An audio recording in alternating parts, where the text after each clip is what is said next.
Hello, the program time about the primary events of the day. The lengthy talks with the International Monetary Fund regarding the standby loans today came to a close. All signatures have been placed on documents. This has not only economic significance, but certain political implications. The atmosphere, if not one of joy, but of profound satisfaction, reigned throughout the Kremlin today. After 5 months of exhaustive talks, which, as is known, in February were interrupted because of events in Chechnya, in the presence of the President of Russia, the agreement was signed with the International Monetary Fund on issuing the long-awaited credit to our country. It seems that the IMF is allotting to Russia a little over $6 billion, so indispensable for the stabilization of the Russian economy and to bridle inflation. If, of course, the IMF Board of Directors will be satisfied with today's document. And at the moment of the triumphant ceremony, high-placed officials evidently suppressed within themselves that humiliation which they had to endure in making concessions to international bankers, because the IMF loan will be dispersed to Russia not in its entirety, but quarterly, which doesn't exist in world practice. The first billion will be deposited in the vault of the central bank in April, and subsequently payments will be made every quarter. It's not by chance, probably, in the meeting with Michel Comdessus before signing the documents, Boris Yeltsin noted that all those who on a federal level are connected with financing in the last few months were solely occupied with the task of having to comply with the demands of the IMF and personally Michel Comdessus. At the 30-minute long-awaited conversation, according to Boris Yeltsin, the topic was basically guarantees which Russia can provide to the International Monetary Fund on the rational use of currency received. And the fact that to fulfill all of the IMF's demands will be difficult was said at an improvised press conference by the chairman of the government of Russia, Viktor Chernomyrdin. For us, this will be far from simple, and it will require great effort, but we will do everything to meet with those requirements. Responding to the question from the program Time about the various approaches of the IMF in allotting financial aid, for example, to Mexico, and the significantly smaller credit to Russia, Michel Comdessus essentially avoided the direct answer and resorted to arithmetics. The main object, the managing director says the International Monetary Fund pursues, is to help Russia on the basis of a strict and well-thought-out strategy to conquer inflation, just as St. George slew the serpent.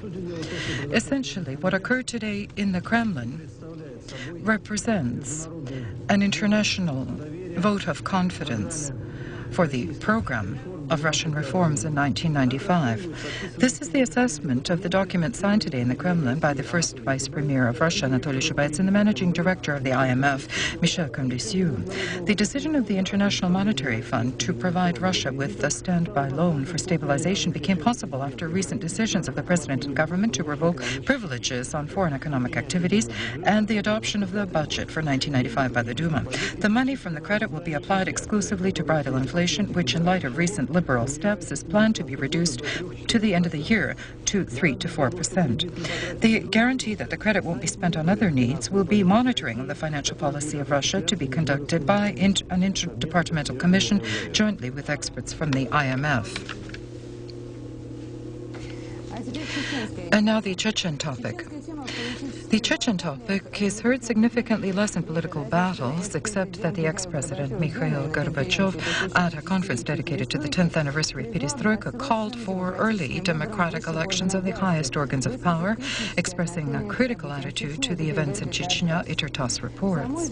In Chechnya itself, the internal forces today launched 2 difficult operations. They've assumed control of the populated point Malay Bamut, which was considered to be extremely well fortified. In this region, supposedly there are missile shafts, and the populated point was taken, as specialists say, by the method of squeezing out without serious losses. The second report from Grozny, headed for the Urus-Martan region, is a convoy with humanitarian aid. It must pass through 2 regions occupied by Dudaev gunmen. The convoy is protected by combat technology and aviation. We're waiting for our report from Grozny. I hope to have it in a minute. Grozny, please.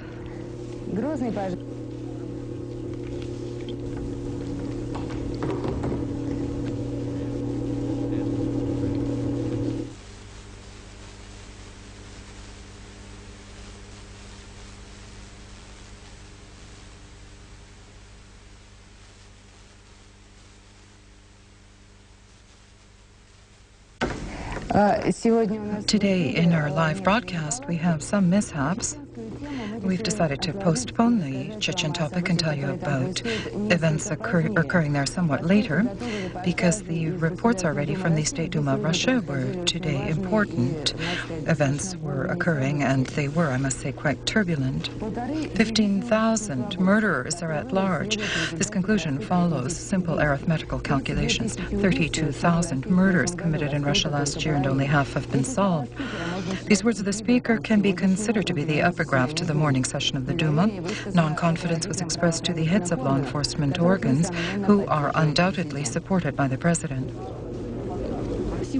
Today, the deputies returned to discussing the fate of Viktor Yerin and Alexei Lushenko, and the majority of the Duma expressed non-confidence toward them. The initiative was from the Russia's Choice and Communist Party factions, and although the motives varied, the factions joined together in voting on an important issue.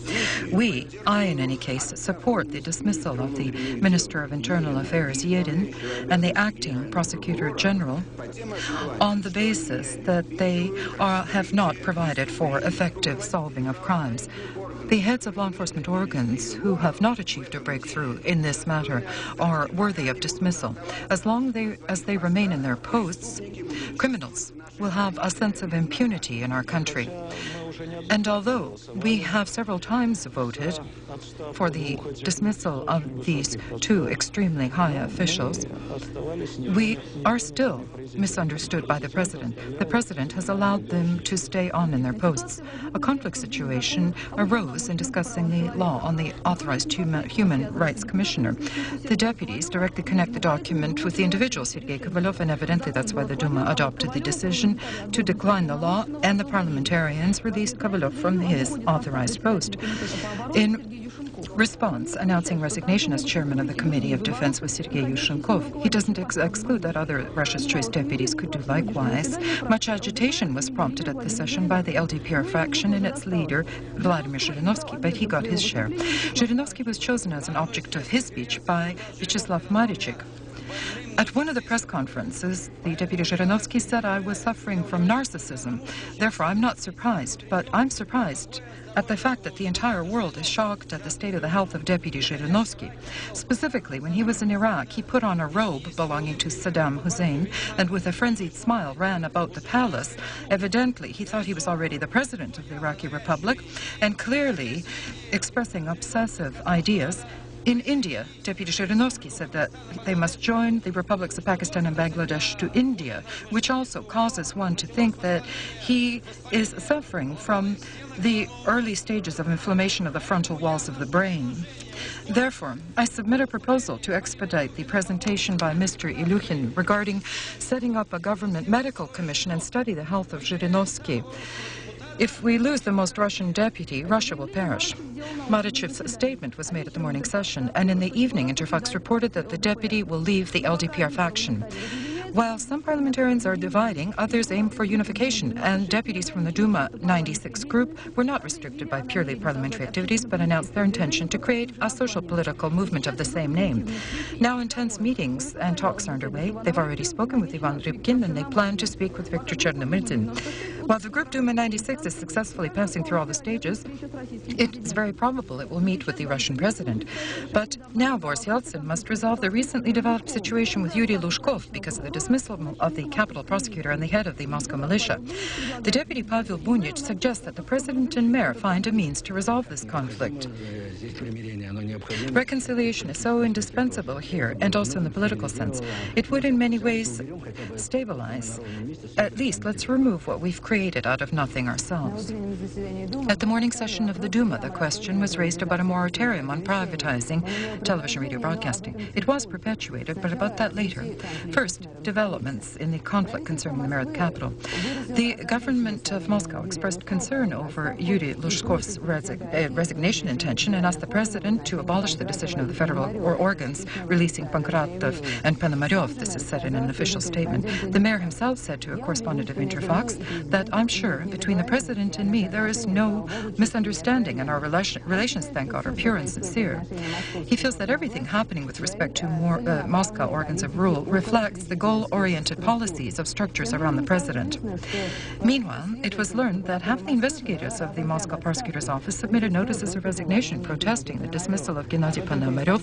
This, a correspondent of Ichertas was told in the Moscow City Prosecutor Office. In the Prosecutor General's office, there's no comment on this, but certain information regarding the investigation of the murder of Vlad Listyev we did manage to receive. The clock has counted down 10 days after the death of the television journalist. Is time a positive factor in the investigation? Yes, I feel that time is on the side of the investigation. We have involved 3 additional investigators on particularly important matters from the Prosecutor General's office. That is, a professional, highly professional effort has begun to perfect the basic version. Yes, the investigation now has a basic version. The death of Listyev is directly connected with the transformation of the television company Ostankino into a joint stock company. And I, sincerely, now have much more confidence of the fact that we will solve the crime than I had 3 days ago. Is that because you have defined your version? Yes, because we have received and analyzed material which surfaced during the course of 1 week of investigation in the case. Those statements which Vlad made lately were well-founded to a degree. Around the television advertising business, an unhealthy situation has emerged, and I think that here Vlad, unfortunately, had more than substantial basis in this regard, and at our disposal today we have materials which permit us to say with a greater degree of confidence that he was on the right path in his desire to create order there. And yet, today, the chairman of the company Ostankiно, Alexander Yakovlev, reaffirmed the intention to reject advertisements from the 1st of April for 3 months. That is, the same decision made before the murder of Listyev remains in effect. On the day of Vlad's murder, television showed what a powerful tool it is. I wanted now to revert to the topic of television, which was raised in the Duma, but I'll keep you under some suspense. There were truly important developments there today, but the report is still being repaired, so wait for a while. It will be quite an interesting report. And again, the Chechen topic. Today we're jumping from topic to topic, but that happens in live broadcasting. Chechnya. In Chechnya, internal forces today launched 2 difficult operations. They've taken control of the populated point Malay Bamut, which was considered to be well fortified, and I've already told you about that. And again, I'll remind you, a rather difficult operation, that is the movement of a convoy of humanitarian cargo into the Urusmartan area, passing through areas occupied by gunmen and escorted by aviation and artillery. Now Grozny. Today from Grozny to Urusmartan, a convoy headed out with humanitarian aid from the Ministry of Emergency Situations. There was agreement on the receipt of this cargo, but how it will work out indeed, how we would be met, no one knew. The road to Urusmartan passes through a region where Dudaev gunmen are active and federal forces are firing at their positions. The convoy was sheltered by special designation units, Vitis, from the internal forces. 60 tons of food was unloaded near the entry to Urusmartan. This is the first bout of aid to the local population from the Ministry of Emergency Situations of Russia. Here in Urusmartan, there's an accumulation of refugees from Grozny and other villages and towns of Chechnya, approximately 260,000 people. They are in difficult circumstances, and help has come just in time. This was said to us by the head of the administration of the Urusmartan region, Ermursra Usup Mutisevich. He thanked us for the help. This region of Chechnya is controlled by the Interim Council of the Chechen Republic, headed by Gantimirov, which is in opposition to Dudaev. And such a greeting is probably more an exception. In Chechnya, previously wars underway, or as the officials say, the disarmament of unlawful armed formations. On the 14th of March in Moscow, the long awaited, powerful public conference will be held to resolve the situation in Chechnya, which is called the Caucasus Peace Initiative.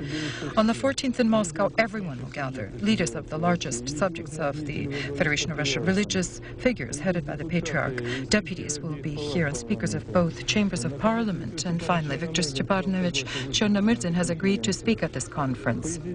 The president of the Russian Federation has supported the peace initiative, which is being pursued. Therefore, the Chechen conflicting sides will arrive at the conference as well, and we hope finally we will manage to break that situation of war, which is continuing for 3 months in the Northern Caucasus. A little more than 5 trillion rubles is planned to be spent this year to restore the economy and social sphere of Chechnya, Interfax was told in the apparatus of the government of Russia. Previously, they had quoted a figure of 3 to 4 trillion, although 2.5 trillion was to be issued from the federal budget, and the rest of the funds it was planned to seek in sources outside the budget. Tomorrow, the commission headed by Oleg Saskovets will review a plan to prevent a threat of epidemic outburst in Chechnya. Even if tomorrow peace is restored, residents of Chechnya will still be faced with new tribulations: the plague, cholera, diphtheria, parasitical infections, influenza, measles, tetanus, and mange. Wartime is always accompanied by epidemics. Here, in this area, there is a large number of refugees, and we have discovered around 25 cases of diphtheria. Unfortunately, 2 people died from diphtheria among those who left Grozny in the end of December and beginning of January. Today, the air temperature here is 10 degrees centigrade, but when the mercury rises to plus 16 degrees, microbes may begin to multiply even quicker. Last year, we registered cholera. Bacteriologically, we recorded more than 160 cases of contraction of cholera, and there are people who are carriers of cholera. To date, the water supply system is not resolved. Homeless animals, unburied bodies. As well, in the middle of March, the intense proliferation of rodents will begin.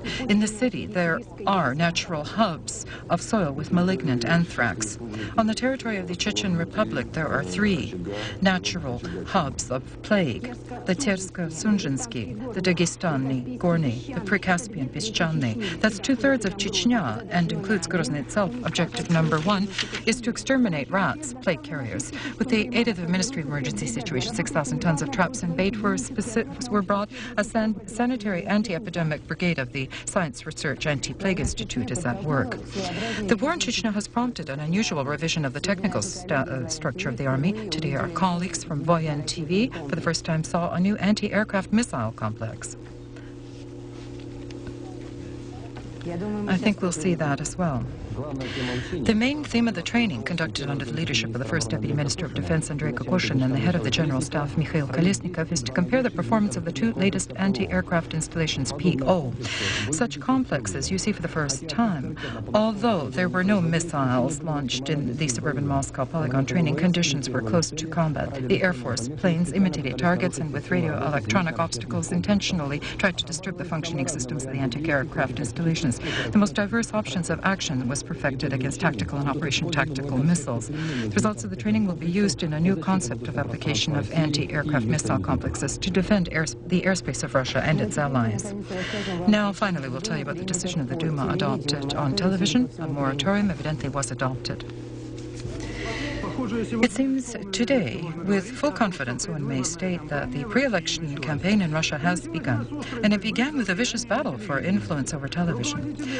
The directors of the 2 leading television companies of the country, Alexander Yakovlev and Oleg Popsov, reported today in the lower chamber of parliament on the state of affairs in television, and the chairman of the state television company, Ostankino, about the creation of public television. We raised the question about nationalizing television so that it would be in the hands of the state alone. Who and how decided who the founder members would be apart from the government? The representation about a joint stock company of a closed type is always something of a local type, a family business, closed and only exclusive for friends, a closed joint stock company. I don't even know some of those bankers personally, so to say that it's among our own people, this, I will say, is not a suitable description. In the Duma auditorium, they spoke first about money and politics. Last year, for example, Ostankiно had requested from the budget 943 billion rubles. The Duma allocated 508. The government, in essence, dispersed 453 billion rubles. This money is sufficient in order to broadcast between 5 to 6 hours a day, Alexander Yakovlev clarified. In these conditions, the company was forced to accept privatization. But many deputies felt that the creation of a public television of Russia was done in a clandestine way. The chairman of the Duma committee, Mikhail Potaranyan, even found an artistic image for this. The entire history with the issuing of stocks is comparable to a ship with a crew, and on shore another crew is assembled, but the previous team is left on the ship, and so the new team is tossed onto the ship so that they would occupy the place of those who are already there. Therefore, shooting has begun, and this shooting evidently will continue. And so the results. In the first reading, the draft law was adopted on maintaining the status of state television and radio broadcasting and a moratorium on their privatization. The draft law provides for the nullification of the founding of public Russian television. Alexander Antonovich, does it seem strange to you that given the current overall striving toward privatization and auctioneering, does this seem like a regression, that is, nationalizing of television? This is a strange word, excuse me, but it doesn't fit at all. It's a monstrous proposal, but it's explainable. Everyone now, before the elections, wants to receive power. And that means to get television. Some are interested in destroying television, and as they say later, have the public opinion exist in murky waters without television. Others want to take it into their own hands fully and control it, and thereby isolate the people from political life, from the expression of individual points of view. All of this is politically explainable. Alexander Yakovlev said to the press that today's hearings in the Duma were not a normal discussion, but pervasive mutual accusations. Evidently, one must become accustomed to this, and especially since the Duma has decided to recommend that the accounting chamber investigate the financial and business activities of the television companies. Today, it's difficult to predict how events will develop in the future, how the president will react to the Duma's decision. Although one may remember his own decree from the 20th of March 1993, it was called Guarantees for Information Stability and Requirements for Television and Radio Broadcasting. One of the tenets regarded the fact that prior to adopting the law regulating the operations of state television radio broadcasting, any reorganization was forbidden. The law is not adopted to date. The continuation of today's conflict will follow.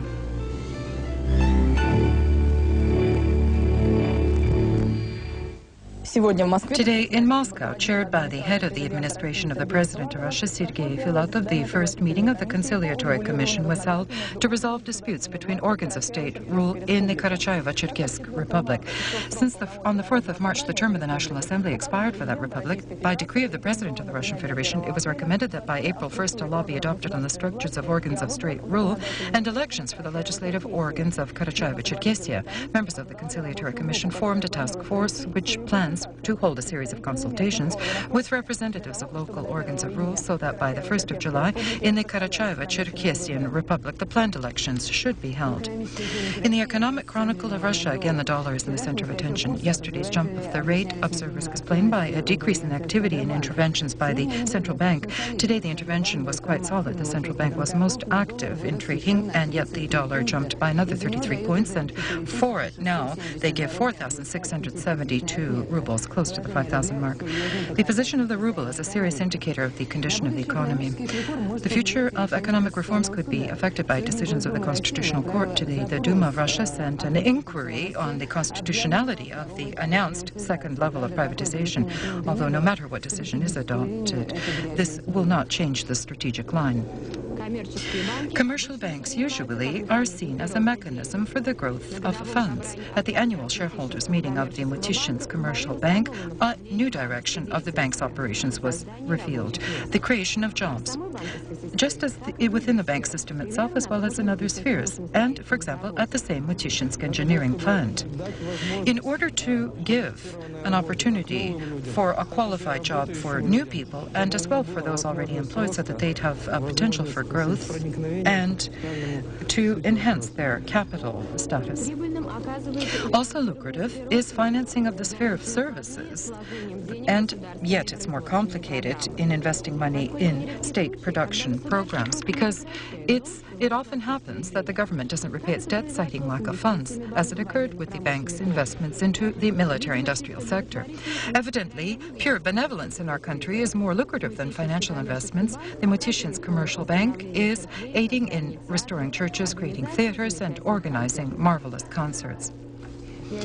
And again, politics, this time foreign politics. Official China is satisfied with Moscow's reaction to the statement of the heads of the Far Eastern region of Russia on the matter of demarcation of borders. Today, the Minister of Foreign Affairs, Qian Xichun, stated to Itartas that during the recent visit of his counterpart, Andrei Kozyrev, to Beijing, the firm adherence of the Russian government was reasserted on the border agreement, which already has been ratified by the legislative organs of both countries. Currently, however, from Primorye, the Parliamentary Commission of Russia has returned, evidently not in full agreement with that point of view. The inter-Russian dispute about the fairness of the border setup with China continues. The population and administration of Primorye calls for a correction of mistakes permitted by the governments of both countries in concluding the agreement of 1991 on the demarcation of borders. Certain stretches and overall China would receive from the rim around 15 square kilometers of Russian land have undisputably strategic significance. This was already noted by the parliamentarians who visited the Far East. Just now, the problems which emerged during conducting fieldwork on the border were studied by the delegation from the Federative Council and from the State Duma. No one is supporting worsening relations with China. Questions arise vis-à-vis maps, which are not completely clear from the point of view of where the border passes and the condition of the border posts, etc. This entire matter we wish to study again carefully with the best specialists of the country in Moscow and in the Far East prior to issuing a substantial position on this question. Now I wish to draw your attention to the state of affairs in Afghanistan. According to reports coming from there, possibly in the next few days in Kabul, another change in stage decoration and main characters will occur. The culprits of the new wave in the country, where for 15 years civil war has raged, turned out to be the mysterious Talibs, theological students. Within a few months, they've taken under control 10 provinces of the country, and now they are third, if not the first force in Afghanistan, and demand the unconditional capitulation of all the Mujahideen groups altogether. In ultimatum demand, they ask that the current president of Bani convey all power to them so that they can truly create Islamic order in the country. The latter doesn't intend to give up without a fight, as indicated by the heated clashes in the southern regions of the capital, because the theologians turned out to be armed not only with the sacred Quran, they have 200 units of combat technology and around 10 combat planes. If international observers still express assumptions of aid from certain neighbors, then the opposition of Pakistan openly stated that the Taliban movement was completely inspired by the Pakistani government and continues to manipulate it in its own interest. There are, of course, other opinions. Interested in preserving influence over Kabul are the United States of America and Saudi Arabia, who invested much into the Mujahideens, who didn't justify their expectations in the end. But in the current game with the Talibs, the aim is not armed conflict, but to support at least relative stability in Afghanistan. Russia is interested in a sturdy peace in that region, but candidly speaking, its active role hasn't been seen here since the signing of the Geneva Agreements, which provided for the withdrawal of our troops from Afghanistan. And overall, the situation on the southern borders of the former Soviet Union is developing in an interesting way. While Russia, with labor and losses, is patching up holes on the Tajik-Afghan border, the Central Asian republics themselves, now independent states, hope for a speedy access to the Indian Ocean and the Pakistani ports, which one may reach through the central roads of Afghanistan. This same goal, although in the reverse direction, is pursued by Pakistan as well. In the developing situation, not wishing to remain on the sidelines as observers are Iran and even Turkey, and each of them has its own levers of influence. So the issue is not whether it's today or tomorrow when power in Kabul will be assumed by the students. What's more important is, will they become that common national force capable of finally untying the Afghan knot? And I want to distract you from serious problems. Our personal correspondent in another part of the world was tempted by South African gold. Vladimir Ubachenko from Johannesburg. Johannesburg is the largest South African city. It grew and flourished on the mining of gold. Within the city, there are still many functioning mines, and one of them, the Gold Reef, was closed after the gold sediment was exhausted, yet continues to yield great profit to its inventive owners. The territory of the mine they adapted to an amusement village, Gold Reef City. Instead of carts with ore, the locomotives pull wagons full of tourists. The ensemble of Gold Reef City is well known for its performance of songs and dances of the many tribes and ethnicities of South Africa. The ensemble performs on the square of the city, created from buildings of the last century, restored and brought here. Then, in South Africa, the most powerful gold fever in the world reigned. It seems that now it has been replaced by a tourist fever in South Africa because the owners of Gold Reef City took concern for tourists of all ages, including the smallest. For them, ancient Victorian-style carousels were recreated, Ferris wheels and other rides were set up. But the main attraction of interest to the young and the old is the smelting of gold bullion and an unusual competition connected with it. After smelting the gold, it's poured into forms and it quickly cools. And then the organizers of the gold sideshow offer to anyone present to lift up the 13-kilogram ingot with 2 fingers. Whoever can do this will become the owner of the gold ingot, which is worth $120,000. I'd like to pick up 13 kilograms of gold, but I'm not strong enough. We just received news that in the Bolshoi Theater of Russia, a massive demonstration erupted. The ballet Romeo and Juliet was not held. The performers appeared without makeup or costumes on stage and addressed the auditorium. They said that they can't dance because they're extremely concerned over the desire to leave on the part of their artistic director, Grigorovich. And as you know, such an announcement was made by the head ballet master Gapta yesterday. It's hopeful that conflicts won't lead to the collapse of the most marvelous theater in Russia. And about repercussions of an absence of culture in society today in the Hermitage. Tens of thousands of visitors daily come to the Hermitage, but only among some the treasury of world art inspires a desire to seek the fame of Herostrates, who destroyed the ancient temple in order to write his name in history. Such cross-like marks were left by a vandal on 6 paintings of Dutch, French, and Flemish artists. Just as on these doors, they were caused by a sharp object, but the lacquer covering the paintings prevented damage to the canvas. Therefore, for restorationists, there was no problem in repairing the vandalism, and today the panels of the old masters occupy their places in the Hermitage halls. Unfortunately, such cases do occur, and they are occurring more frequently. What can we do to prevent this?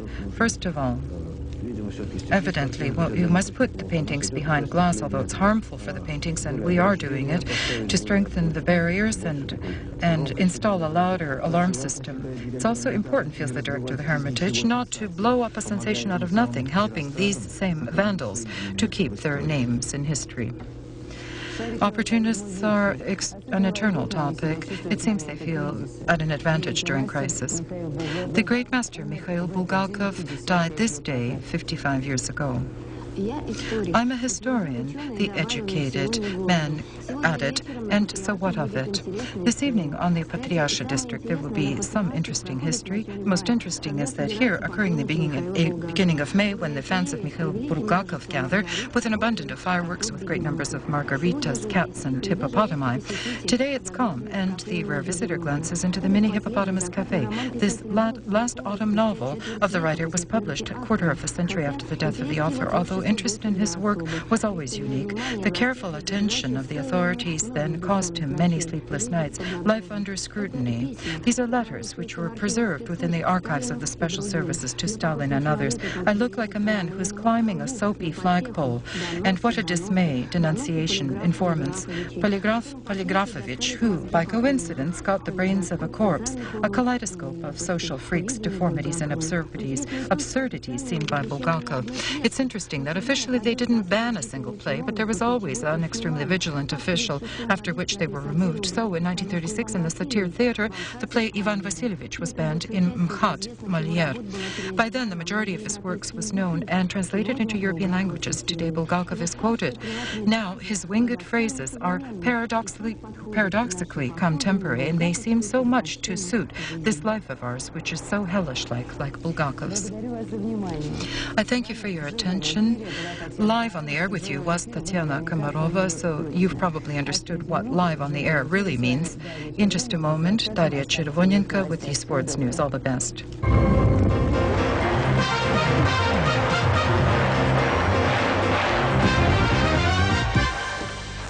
Good evening. In the championship of the International Hockey League, today's matches for some clubs were decisive. In the Eastern Conference, the Army Air Force lost to Ruby 1-2, and outside the group of the 8 best is the Automobilist.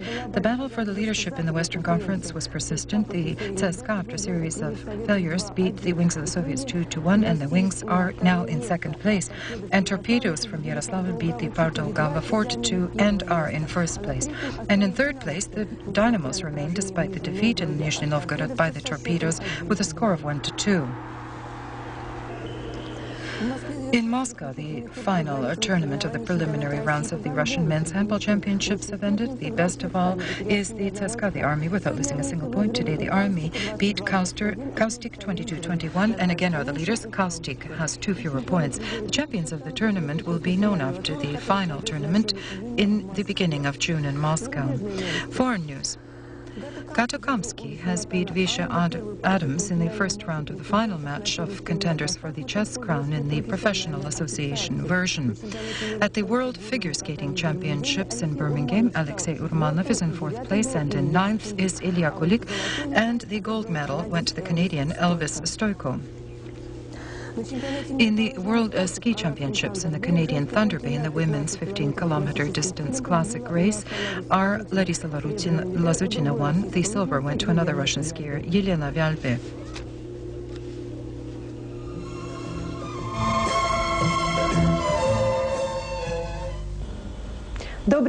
Good evening. Broad anticyclone, which formed in the cold Arctic air over the North Atlantic Ocean, tomorrow will be situated over the Central Ural area and will define the weather over the enormous expanse from the Eastern European countries to Chukotka. According to the Oceanic Meteorological Center, tomorrow in the Murmansk-Arkhangelsk areas, in the Republic of Komi and the Volgovyatsk area, will be partly cloudy without precipitation. At night, -10 to 15. In Komi, -30. During the day, -7 to 12. In the northeastern regions, -15 to 20. In the Baltic states and the northwestern region, tomorrow there will be influence of a lethargic frontal zone. Therefore, it will be cloudy. In the morning and evening, possible fogs with some light drizzle. Temperatures +2 to 7. In Karelia, -2 to 4. Over the central part of European Russia, gradually, influence of an anticyclone from the Urals will mark its course. Partly cloudy skies are expected, no precipitation, +2 to -3 degrees. The east of Belarus and Ukraine, the southwest of Russia, as previously, will be in the zone of a lethargic front, which will bring cloudy weather, with some isolated light precipitation, temperatures of +3 to 8. In the west of Belarus, in Ukraine, and in Moldova, variably cloudy skies without precipitation, +10 to 15. In the Rostov district, in the Krasnodar and Stavropol Rim areas, variably cloudy skies, no precipitation. Only in the western regions and on the Black Sea coast of the Caucasus, some brief spring showers will fall. Temperatures are +7.